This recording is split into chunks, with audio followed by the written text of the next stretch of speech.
तो सजाद साहब का क्लियर माइंड है और उन्होंने बार बार डिफरेंट फोरम्स में भी ये कहा है कि जम्मू कश्मीर में जो ये मिलिटेंसी हुई, जिसका हिंदुस्तान के पार्लियामेंट ने, आपने देखा होगा जो रद्द हुआ कि हमारे को हमसे 370 35A और हमारे को डिमोट किया टू अ यूनियन टेरिटरी, उन्होंने आप लोगों के सामने ये कह दिया कि वजूहात क्या थे।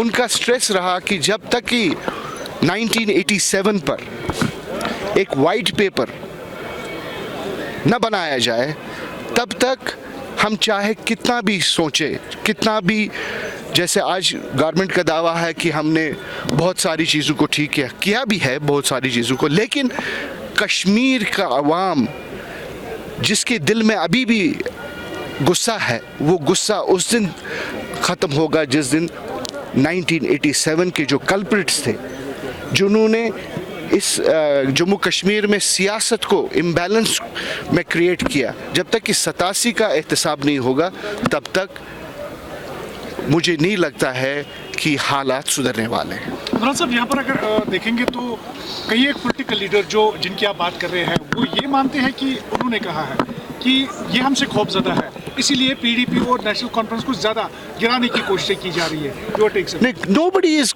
किससे कोई खौफजदा होगा? हम किसी से खौफजदा हैं क्या? जिनके मुतालिक आप बातें करते रहे। देखिए, मैं आपको एक बात बता दूंगा, ये आप देख लीजिए, यहाँ कुछ लोग अभी बैठे हैं, उनसे पूछ लीजिए कि 1987 में क्या हुआ, मिलिटेंसी बनाई किसने? आप मुझे बताइए। सोचना है कि मिलिटेंसी आई क्यों जम्मू कश्मीर में? जम्मू कश्मीर में मिलिटेंसी तब आई जब मेरे जैसा आदमी और बाकियों जैसे आदमी, जब वो इलेक्शन में कामयाब हुए, उनको हराया गया, उनका बाद में सिस्टम से जो एतबार है वो एतबार उठ गया। जब सिस्टम से एतबार उठ गया, जब उनको पता चला कि हमारे पास अब इसके सिवा कोई नहीं है कि हम नाराज़ हो जाए, और कुछ लोगों ने उसमें ज़्यादा ही आगे चलकर बाद में बंदूक उठाए, लेकिन आखिर में आप देख लीजिए नुकसान किन का हुआ। हम कहते हैं कि एहतसाब कीजिए 87 का, ये कौन सी बड़ी बात है? आज तो हर एक कमीशन चल रहा है ना, आज तो हर एक पर इस वक्त जिन्होंने भी हिंदुस्तान के आइन के खिलाफ बात की, उनको तो बाज़ाब्ता तौर से हिसाब लिया जा रहा है। इनसे क्यों नहीं हिसाब लिया जा रहा है? इनमें है क्या? ये क्या ख़ास बात है जो हमें पता नहीं है कि आप इन दो ख़ानदानों को हाथ भी नहीं लगा रहे?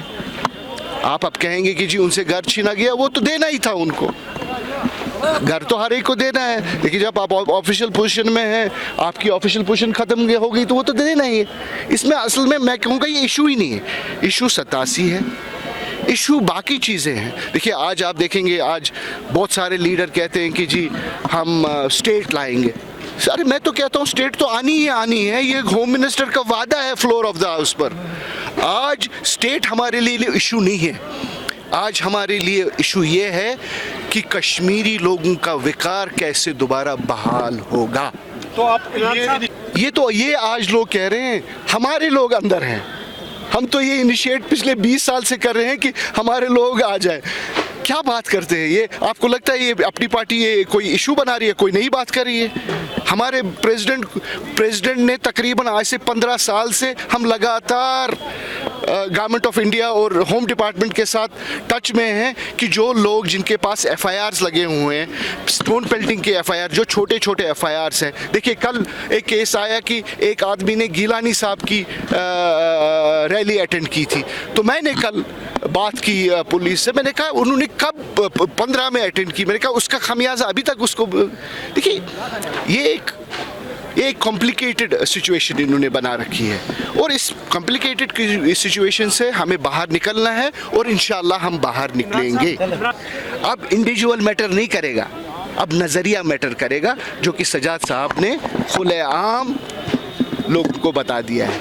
कोई भी कहाँ से भी आए, देखिए इंसान, अगर आप देखेंगे जब इंसान आता है साफ आता है, तो बाद में जिस कालिब में वो जाता है उस हिसाब से उसकी चेंज हो जाती है। जब वो हमारे कालिब में आए हैं, जो वो PC के साथ आए हैं, वी मीन बिजनेस।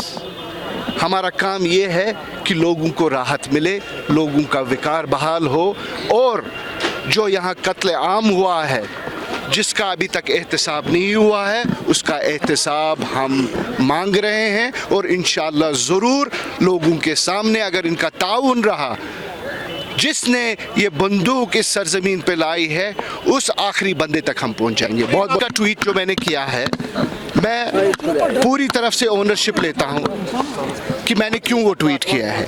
मैंने ट्वीट किया, स्मार्ट सिटी ये बना रहे हैं, स्मार्ट सिटी में अगर आपको, मैंने एक छोटा सा, मैं एक मिसाल दूंगा कि अगर आपको पाइप लाइन करनी है विदाउट डिस्टर्बिंग द प्रेजेंट जो भी हमारा जैसे भी रोड्स हैं, उसको आजकल वो सोनिक डिवाइसेस आते हैं जो विदाउट इसको ख़राब करते हैं। देखिए, मेरा मानना ये है, खोदो, मिट्टी को बेचो, पाइप डालो, मिट्टी खरीदो, दोबारा मैगडम करो, पैसा तो इसमें निकलेगा, सोनिक में तो नहीं निकलेगा।